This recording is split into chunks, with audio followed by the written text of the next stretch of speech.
Hi, I'm Kenny Colbert with the Employers Association. Thanks for joining me for Coffee with Kenny. Today we want to talk about independent contractors versus employees. Specifically, what's the difference between the two? This is a very perplexing and confusing problem for employers. The IRS has published a 20-question test that will help you determine the difference between the two. I have a link to that 20-question test at the end of this video.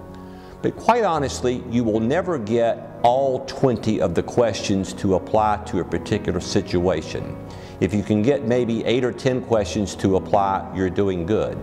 But let me tell you some of the most prominent questions that you need to think about. First, if you tell the person when to come to work and when to go home, in other words, you control their hours of work, they're probably an employee. If you provide supervision and guidance and training, they're probably an employee.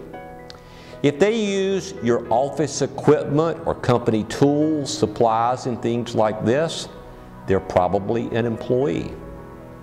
If they always make a profit, which means you pay them by the hour or you pay them by the week, they're probably an employee. A contractor is typically paid by the job, so his pay can vary according to how many hours he has invested in the job. A contractor typically markets his services to other people while he's working for you, and an employee usually is solely working for the employer. Let me give you an example of where a company may run afoul of the law. Let's say you're really backed up in the office, you've got some filing, some typing, some administrative work to be done. There's a lady who lives in your neighborhood who's unemployed that has great office skills, and you decide to hire her for 4 or 5 days to help you catch up. Well, bottom line, you tell her when to come to work and when to go home, you train her on your procedures, she uses your equipment, and the list goes on and on. Bottom line, she is an employee rather than an independent contractor. So even though she only works for you for several days, you have to get an I-9 on her, you have to put her on your payroll, and you have to have taxes taken out of your paycheck because she is an employee and not an independent contractor. You probably don't have to offer her benefits because she's only going to be there for a short period of time, and your benefits packages probably have carve-outs for situations like this. Here's a great way to distinguish between the two. Let me give you another example. Let's say you want to hire someone to come and paint your office.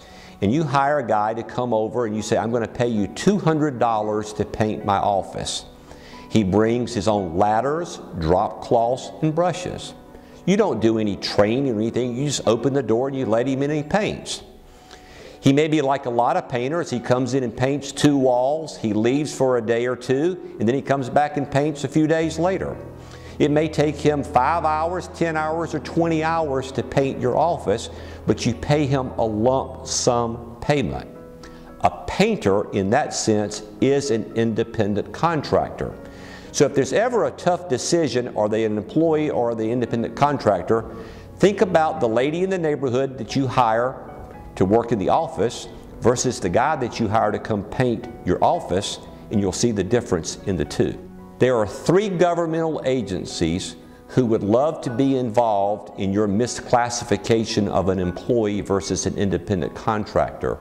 First, you have the Employment Security Commission, who will be wondering why you did not pay unemployment taxes on this person who is an employee, yet you have them classified as an independent contractor. Secondly, the IRS would like to talk to you because you've not taken out any federal or state taxes on this person.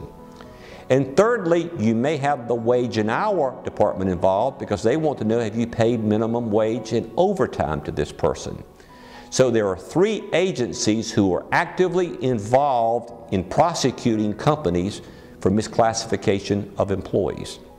Again, this 20-question test is very confusing and it's not clear-cut. If you have any questions on who is an employee versus an independent contractor, don't hesitate to call us here at the association. Thanks.